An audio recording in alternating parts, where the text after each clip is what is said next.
Thank you. All right, let's get started. Welcome to the Federal Communications Commission. It's great to see everyone here in the room, and we're also pleased to have a number of others participating through the webcast online.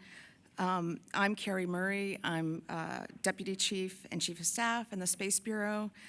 Today we host the Space Bureau's 4th Open House event.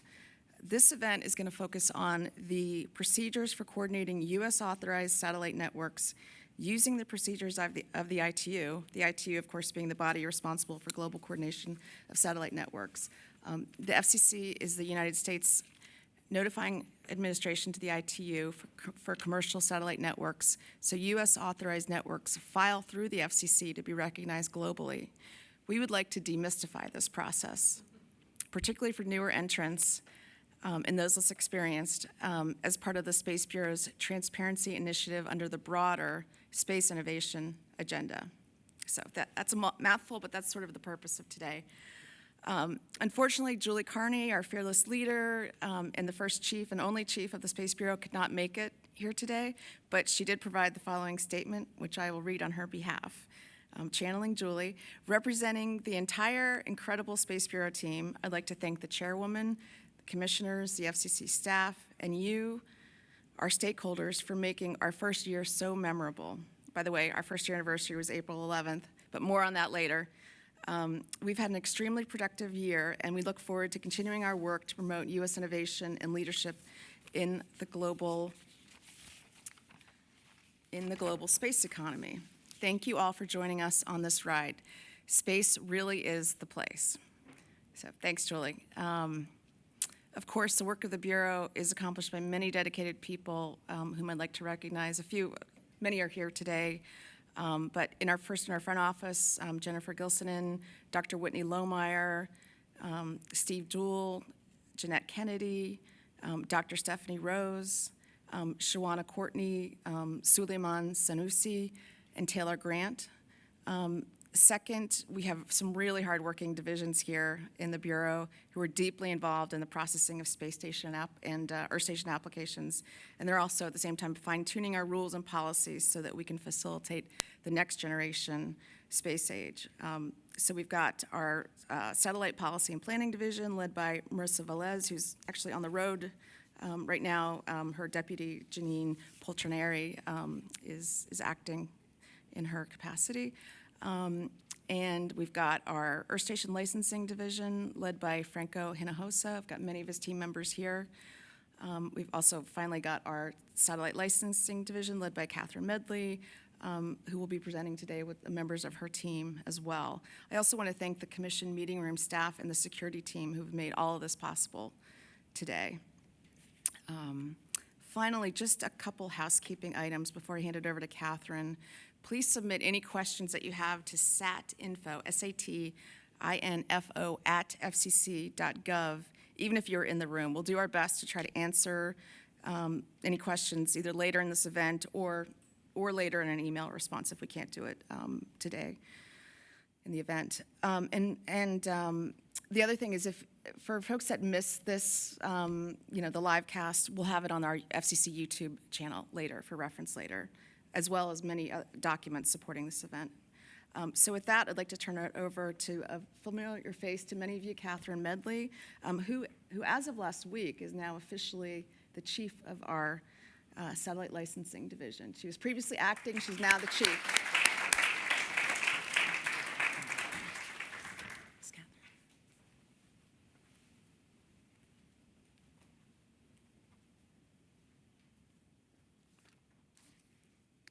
Thank you, Carrie, and thank you all. It's good to see everyone. It's kind of rare to see people in person anymore. And I think there's a number of you who could probably give this talk better than I can today. So if I make mistakes, please be kind. Anyway, as Carrie mentioned, I'm Catherine Medley, Chief of the Satellite Licensing Division. Of course, we do more than just license satellites. We're responsible for the satellite coordination activities as well for the Bureau. I started my satellite journey working for the Air Force on their satellite coordination issues too many years ago to count. But I've been here at the Commission for about 20 years, first as a staff engineer doing coordination, then as the chief of the satellite engineering branch under the old International Bureau, and of course now as chief of the satellite licensing division. So throughout that, a good portion of my daily events have been coordination related. So I'll be giving you an overview of the international coordination process. This is a very high level view because if not, we would be here for about a week. But I will point to you to all of the videos that the lovely Radio Communications Bureau staff have put together. So if you need any more detailed information, probably going to the source is the best place to start. So with that, I'm going to talk about sort of the guidance documents our transparency initiative has put together, a little bit about why we need to coordinate, the radio regulations which govern coordination procedures, at least on the international stage, and the types of coordinations and the coordination to notification process and the API to notification process. So this is our lovely Transparency Initiative homepage. I'd like to point out that there's a new sub-bullet on the left-hand side that says coordination. If you click on that, you get a list of documents. As I said, much more detail than we're presenting here today, but I think it's very informative and hopefully will answer a lot of questions, at least high-level questions. So why do we coordinate? Well, the biggest thing is we have to coordinate to control and mitigate interference. Obviously, if you look at the diagram, there's many, many paths to interference, particularly from the satellite perspective. Because they're relatively high up, especially the GEOs, the beams are large on the surface of the Earth, and they can cover more than one country. So not only are we worried about interference inside the country, but also to our neighbors. And the frequency bands are shared, usually either satellite with other satellite services or satellite to terrestrial services. For example, fixed satellite service frequency bands often share with fixed services on the terrestrial basis. So, topping that is each country has their own frequency allocations. They're usually generally aligned with the ITU radio regulations, and their frequency allocation table, but otherwise, they are different, so we do have to make sure we're not interfering with their equipment. So talking about the radio regulations, this is sort of the framework for satellite coordination and registration in the Master International Frequency Register. You hear us a lot of times refer to this as the MIFR. This is the database that says you've been internationally recognized with these particular parameters. And that's important because it's not just a general recognition, it's a specific recognition to orbital location or orbital type and the frequency bands and types of uses you're going to be doing with your satellite network. The radio regs articles 7, 9, 11, 21, and 22 contain most of the procedures and requirements for coordination in non-planned bands. And appendices 30, 30A, and 30B contain the procedures for the planned bands.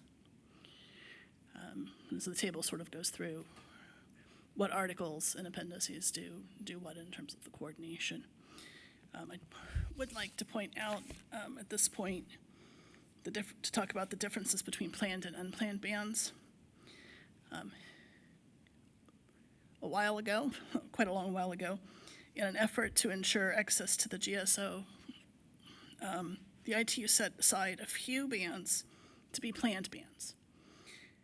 These are mostly broadcast satellite bands in the KU band, but there's also a set of bands that are FSS related, also in the KU band, around 10 gigahertz. The planned bands contain an allotment for each country, at least one. Some have two, depending on the size of the country. The plan characteristics for each location have been set to form what we call a reference level. And everybody's reference level is basically the same. And the idea is to make everyone basically equal in the plan bands. So those are some of the more difficult bands to use if you're not doing BSS. And then just the general coordination provisions. We see there's 9.7 is one we often see. That's the GSO to GSO. And then, of course, the 9.11a provisions, which are usually pointed out via footnotes to the table of allocations, deal with NGSO to NGSO and so on.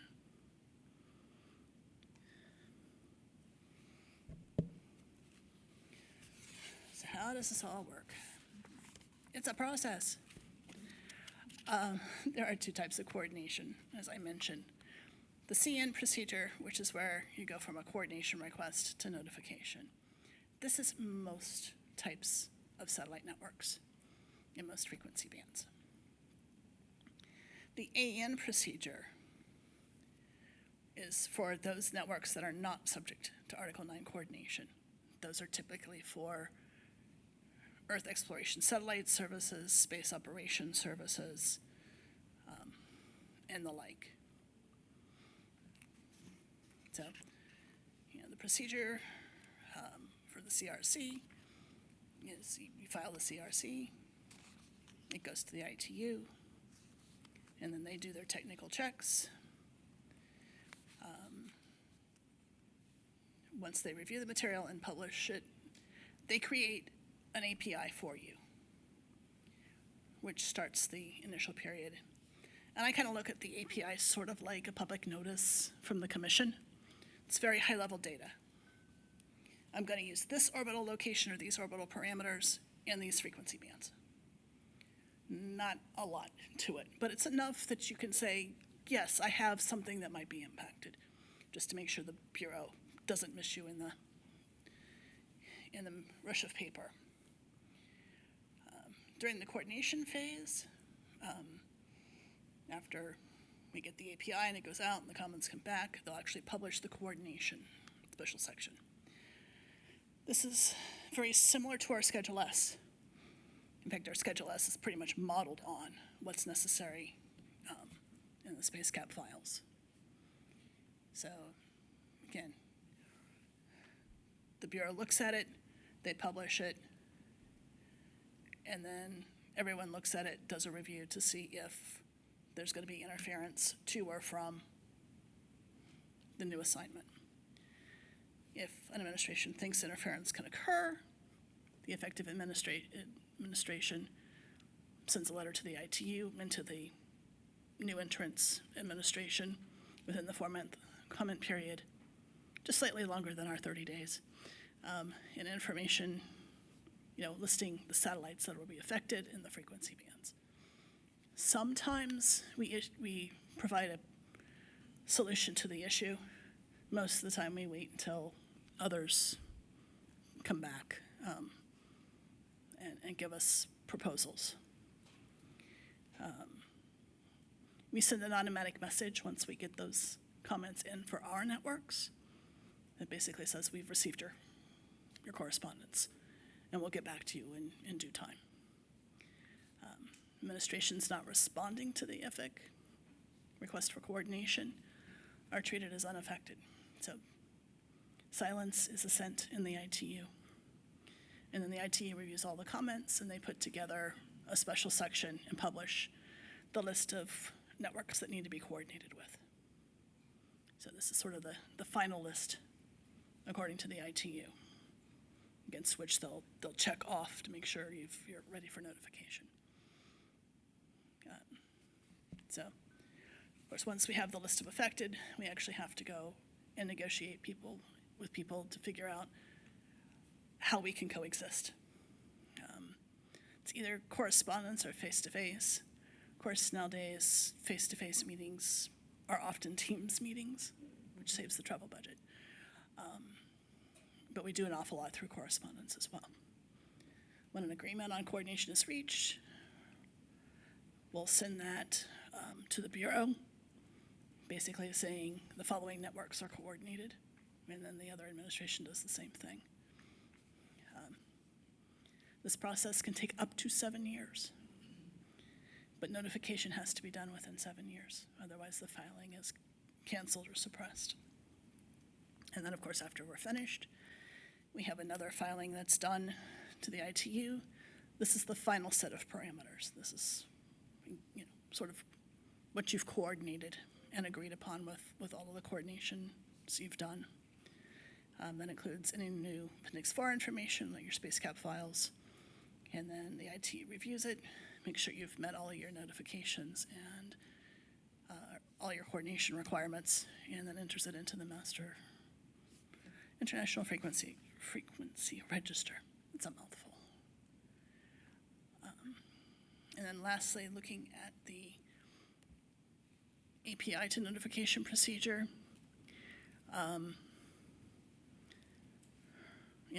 lot of this is as simple as it sounds. They publish the API, you do your comments, coordinate, and then submit your notification. It can take as little as 9 months and as much as 7 years. So a lot of these are small sats that use this procedure because they're usually EESS type satellites. They have a commenting procedure and a resolution of potential interference procedure. A lot of people think this procedure is optional. We've gotten comments from folks that says, well, we're exchanging technical information, we're done. No, until you have an actual agreement, you're not done. The final agreement is really necessary. And the comments, of course, the same thing. You have 4 months to comment, and then the list of administrations is developed by the Bureau.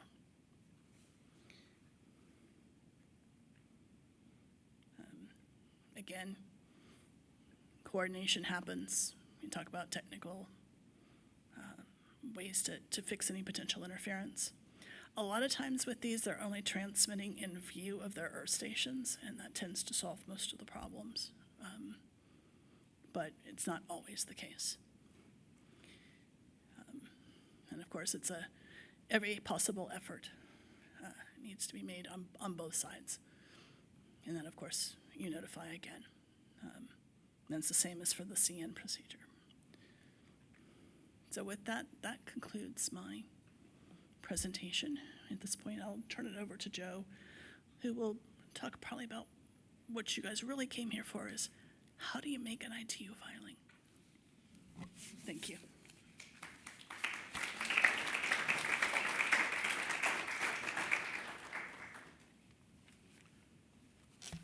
Thank you, Catherine.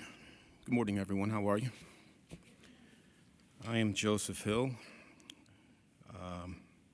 electronics engineer in the Satellite License Division, and I started my career in the U.S. Air Force as an aircraft communication specialist. After a successful career in the Air Force, I transitioned to the federal workforce here at the Commission, where I've been for over 20 years now. I work on a variety of projects here at the Commission, so you've probably seen my email on different tasks. So I stay quite involved, but my focus is on licensing and coordination. And I'm going to give an overview of the U.S. ITU filing process. And a couple items I'm going to touch on will be the introduction to the ITU BR software, the types of filings that you'll mainly be concerned with, particularly new applicants. If you're a new applicant, API and CRC filings are something you may want to become very familiar with. The intent and pattern examples, that's another item that may need to be looked into as well. And most importantly, when you put the space cap and GIMS files together, you need to validate.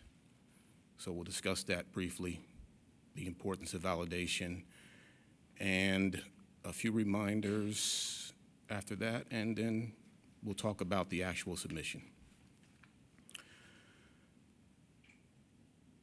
So you've prepared your draft cover letter indicating the purpose of your network, what you're going to do, what provisions, 9.1 if it's for API, 9.6 if it's for coordination request.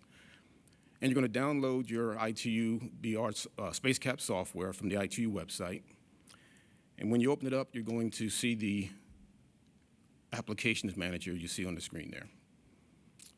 Now, the three applications we're going to be concerned with are the SpaceCap on the top left there, the GIMS application, and SpaceVal. Again, I'll stress that you must use the latest version of the SpaceCap software. Don't use an older version. Please, the ITU will not accept it. And we won't accept it either. So, once you've opened the SpaceCap up, there's two things that's going to determine what type of filing you're going to use, either an API or a CRC. And the one thing that to better understand the difference, the coordination requests will have footnotes attached to those. Those frequencies will have footnotes. So when you go to the Article 5 of the radio regulations and you're looking for frequency bands you want to use, if there are footnotes attached to those frequencies, you will need to file a coordination request. If there are no footnotes attached to the frequency assignments, you can simply file an advanced publication. And as an example, there you see 5.364, the L-band frequency. That is subject to coordination under 9.11a, so that will require a coordination request. And similarly, under 5.286, you see the 449.75 to 450.25 megahertz band. That is subject to an agreement obtained under 9.21, so you will need to file a coordination request for that as well. Here is an example screenshot of what the API would look like when you open it up and you begin to populate your tabs there. So we selected the API tab, and you can see the different beams that are broken down and what information is being provided. Now, the API and coordination requests there are mandatory requirements, mandatory information that must be provided. That information is available at the ITU website as well. It's AP4 is what you want to look for. Appendix 4 information. It is a large table, but it has all the mandatory information that you will need to input for your filing, either API or coordination request. Here is an example of what a coordination request would look like. It's a similar setup, but in this example on the next slide, it's more extensive because, as you know, we have more complex networks coming online now. So the next slide you'll see here, it gets more extensive now. The information that's required. In this particular slide here, we're looking at the orbital parameters for this network. So there are multiple beams, uplink and downlink, and you can see that as more satellites are involved in the constellation, the more information is going to be required. So this is quite an extensive process, depending on the complexity of your network. And again, a reminder, AP4, required information. Make sure you remember that. Here is an example of antenna diagrams that you will use for the GIMS file. Now, the GIMS is the graphic interface management system that you will use in the event that the SpaceCap or ITU antenna library does not capture your specific space station or Earth station antenna radiation pattern. Some filings may require GIMS, some may not. If your antenna radiation pattern is captured in the SpaceCap library, and you can select when you get to the point of providing antenna characteristics, it will give you a list of ID numbers, and you can select which one will fit your network. If you don't find one that is appropriate for your network, you can upload an attachment into the GIMS canister, the GIMS application, and submit your antenna pattern that way. But antenna radiation patterns, both Earth and space, should be provided. When you're filling out the space station application, there is a tab that requests associated Earth station information. That needs to be completed as well. And again, these are just examples that you can use to provide that information. So now we get to the part where we're going to validate. So you've completed your space cap filing, all the information is in there. You've added your GIMS file if necessary, so now you're going to validate both together. This is a requirement. No fatal errors can arise from this validation. If you have fatal errors, they have to be corrected. We won't accept it, the ITU won't accept it. So you will have to correct any fatal errors before it can be submitted to the ITU.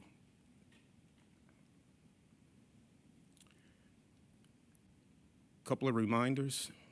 Submit only one notice and one GIMS. You cannot have multiple filings in the same in the same space cap. There's only one filing.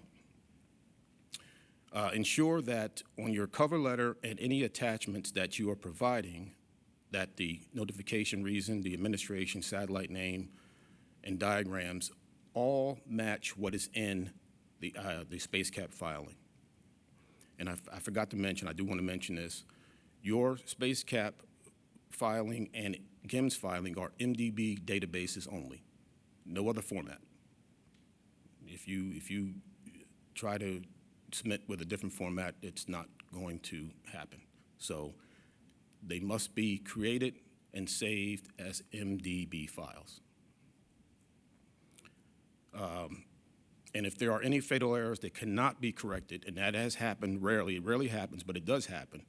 But if you cannot correct any fatal errors, provide a detailed note to us indicating what the error is, what it's related to, and we can ask the BR for assistance. They will help in remedying that problem.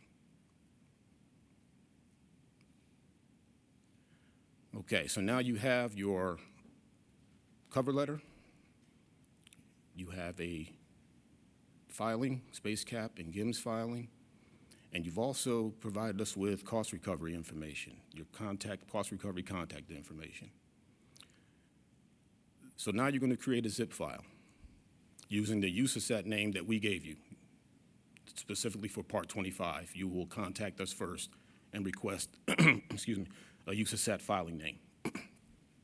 So you'll create a zip file with the USASAT filing name that we provided.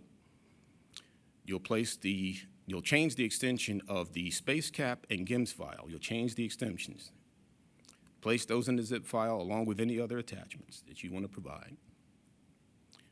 And then you will change the zip file extension, preferably something easily recognizable, ITU or ABC, whatever you like, but we normally use ITU. And once you zip those files, you will forward them to us, email them to us. And for Part 25, do not submit them to the ICFS.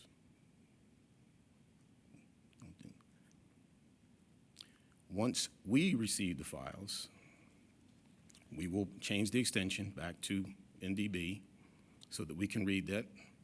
And we will review your file, your information, and we have the option of either accepting it as satisfactory, or we can reject it as there may be incomplete or missing attachments. Some information may be inaccurate, and of course the fatal errors that you didn't provide an explanation for. And we will send it back to the applicant. But we'll focus on the filing is acceptable. So we have a good filing, all the attachments are there. We're going to submit that to the ITU, and they will do the same process, and they have the same option. They can either accept it or reject it. And in most cases, they may ask for additional information or confirmation of certain information that you've provided. Those letters, when they come back, the correspondence, when they come back, we will forward to the applicant for a response. The sooner the better. But the main thing is don't ignore them. When you receive the ITU letters, don't ignore them. That's a very, very important item to mention. And I cannot stress enough the use of the latest BR software. Please make sure you do that. And that is what I have. We will be available for further questions. But if you have any additional questions, you can forward us to the link there, and we will get back to you as soon as we can. Thank you for your time and your attention.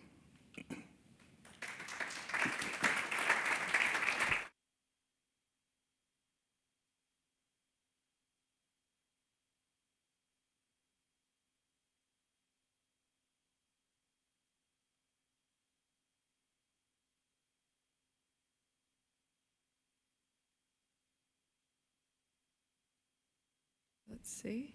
There we go. So originally I was going to sit with them, but I think we'll just hang out here. Okay, so Catherine, you touched on this, but why do I need to coordinate, and with whom do I need to coordinate? Thank you, Whitney. It's a good question. Coordination is required because satellite beams are large compared to most terrestrial-based services, and they create more opportunity for transmissions to cross a national boundary or interfere with localized services in the same country. Secondly, most satellite frequency bands are shared, so there's more likelihood of receiving interference or causing interference, and the coordination is the process by which we resolve such issues. For coordination with international services, the ITU will determine the systems an operator must coordinate with on the basis of the ITU filing, the comments, and also the procedures within the radio regulations. Within the U.S., coordination is typically accomplished by the FCC during the grant stage for satellite-based operations, or through a third-party spectrum coordinator in the case of Earth Station operations. For federal systems, pre-coordination with NTIA is strongly encouraged in certain frequency bands, in addition to the pre-grant coordination that's done at the very end, just to make sure everything is in good shape. For more information, please see the informal satellite frequency coordination document on the website for more details. Thanks, Catherine. And if you haven't gone to the Transparency website, I highly recommend doing that. We've got a whole list on our landing page, and we saw, which Catherine pointed out, the submenu for coordination. And so we've got 5 documents we released this week, and next week we'll release a few more. So, Joe, how do I start coordination? Another good question. Coordination officially begins when a submission to the ITU is made, advanced publication or coordination. So if an administration makes an ITU filing, that's when the actual coordination can begin at that time. The first step would be to make, as I said, an ITU, AP, or CRC filing, and once that filing is received by the ITU and is recorded, administrations will have a chance to comment and respond to your network filing, and that'll begin the coordination process. Thank you. And you shared with us that presentation, specifically how to prepare a U.S. filing. Mm-hmm. We've also got a document on our site that walks through the steps. You mentioned in that obtaining an ITU network name from us, using the latest version of software, ensuring you've got the cover letters and the ITU cost recovery cover letter. What else do I include in the ITU filing, Joe? Well, you have your space cap, you have your GIMS file, if necessary. Any additional notes? If there is a specific item related to your system that the ITU should be made aware of, provide that as an additional note. Other than that, the filing itself will be satisfactory to be submitted to the ITU. Thank you so much. Sankar, we're going to hear a little bit from you. We haven't heard from you today yet. We did hear from you last month at the orbital debris. So will you just take a minute or two to say hello and introduce yourself?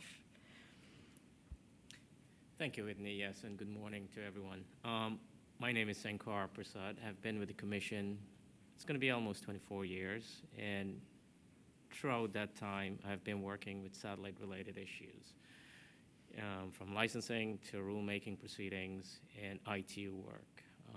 I've chaired U.S. ITU working parties in Working Party 4C for some time, approximately, I would say, 10 years, from 2009 to roughly 2019, when I decided to give up traveling and ITU work because I had a couple little ones. So looking back, I think it was the right decision. But that's a part. Yeah, so basically I've been working with satellite and satellite-related issues from the time I joined the Commission, almost 24 years. So. Thank you, Sankar. And Sankar, what kind of review does the FCC do with respect to ITU filings? Thank you, Whitney. So generally, when we do receive a filing, as Joe mentioned, once you have your package and you submit that for us to review, once we get it, you can either email those packages to Joe and Catherine, but once they get it, they'll forward it to us for review.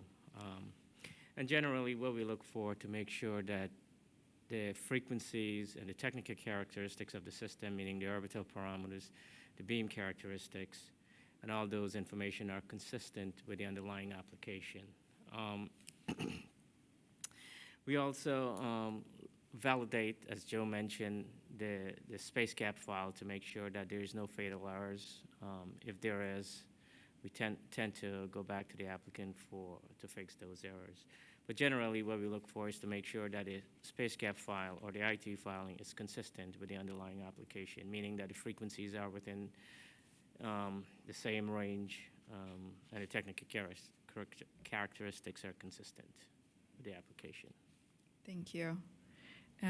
So, Catherine, is there a cost associated with filing an ITU API or CRC? Thank you, Whitney. That's a good question. As with anything, nothing is free. So yes, the ITU does charge a cost recovery fee for each of the required filings, except for anything they generate on their own. So like the reports of required the CRD sections or the CRB sections, where they are telling everyone who they need to coordinate with, those don't incur a fee. But the APIs do, the CRCs do, and the notification filings do. Typically, an API is relatively inexpensive. It's right around 570 Swiss francs this year, at least that's the last that I saw on the website.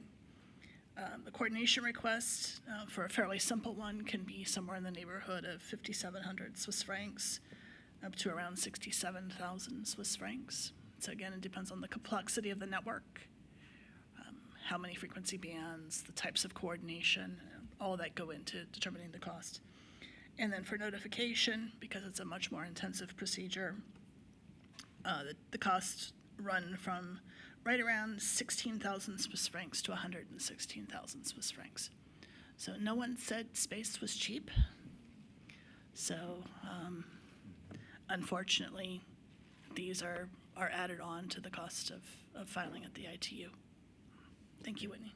Thank you, Catherine. And if I already have a foreign ITU filing, I've paid for it, then I submit an application to the U.S., is a USA ITU filing required? That's an excellent question, Whitney, and I'd like to say no, but the U.S. has a responsibility to supervise the activities of its licensed space stations, including coordination with other administrations. That supervision is facilitated by operating under a U.S. ITU filing. That allows us to see the coordination agreements, it allows us to enforce them, and also allows us to sort of help the operators in a dispute scenario. So accordingly, we routinely ask applicants wishing to operate under a U.S. license to also submit the U.S. ITU filing. In some cases, we will consider operations under a foreign filing, but we really do prefer our USA filing. Thank you, Whitney. Thank you. And Sankar, you shared a little bit about how we at the Commission review these ITU filings, and you touched on if an error is made and it's a substantial error that we catch, we'll return the filing to the applicant and ask them to correct it. I know sometimes if it's a very minor error, we might be in contact with them and make that adjustment once that's agreed upon. What I'm curious about, Sankar, is once we at the Commission submit a filing to the ITU, and if the ITU has questions about it, or if they've determined that certain parts of the filing could lead to what we call an unfavorable finding, what happens? Thank you, Whitney. So under these scenarios, if there is an error or mistakes, if it's minor, we generally fix it, like you mentioned. We'll try to accommodate that. If it's more substantive, then we'll go back to the applicant to work with that. Now, if when we submit it and the ITU have questions or have concerns with the filing, which may lead to unfavorable finding, generally they will inform us via telefax or a letter of those deficiencies for us to address. We in turn will send that back out to the applicant or the licensee, whichever the case may be, for them to try to fix it. After all, they are the ones with the most knowledge of the system. They know how the system is designed, what the system parameters are, and I think it's best, we think it's best for them to make those changes. In that way, the integrity of the filing is intact. We don't mess anything up. So generally, we'll go back to the applicant or licensee and have them fix those if there's an error to make the corrections, or if there's particular parameters that lead to unfavorable finding, for them to address that and for them to send that back out to us. We will then review the information and send it forward to the ITU. But I should mention that during this process, we are in close contact with the operator or the applicant and licensee, just to make sure that everything is done smoothly, and if there's any concerns, to address those concerns.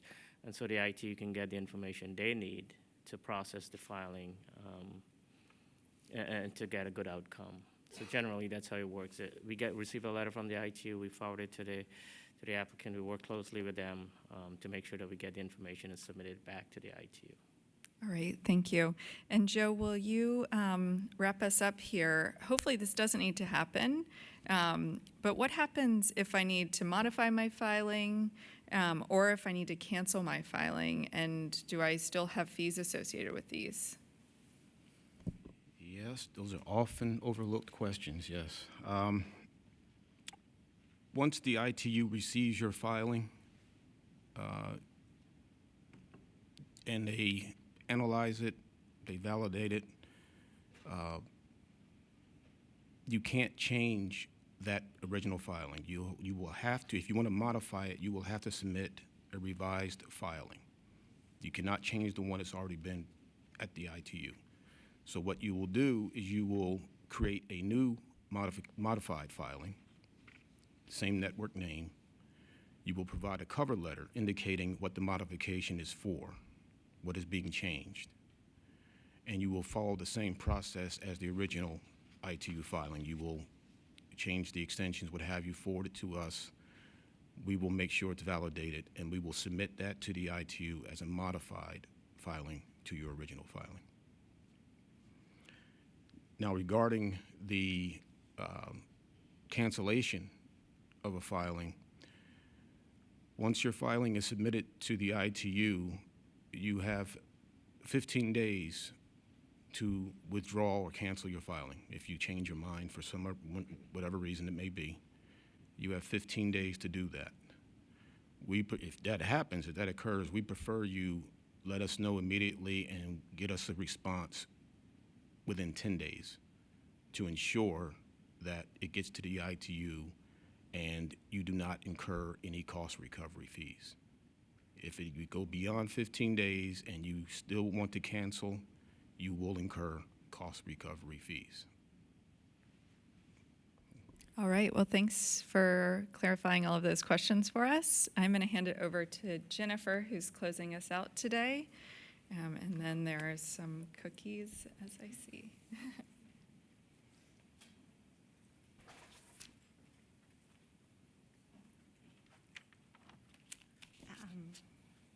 Good morning. Thank you, Catherine, Joe, Sinkar, and Whitney. I'm Jennifer Gilsonen, Deputy Chief of the Space Bureau, for those of you I don't know. And I have the pleasure of just closing out the session this morning. Over the last year, through the Transparency Initiative, we've engaged with our stakeholders and provided information and guidance in a variety of forms: fact sheets, FAQs, some really helpful guidelines on the web that I hope folks find useful. Also, that interested parties can better understand the Commission's satellite licensing process, and significantly what is needed to obtain and maintain a authorization for proposed space and Earth stations. I'd like to specifically acknowledge and thank Whitney Lohmeyer and Jeanette Kennedy, who really, for their leadership, hard work, and creativity in keeping the Transparency Initiative moving. As you might imagine, this is quite an undertaking. And with the support of the chairwoman and commissioners and many colleagues across the Commission, as well as our federal partners, the Space Bureau accomplished much in the past year. As Carrie mentioned, we recently celebrated our 1-year mark.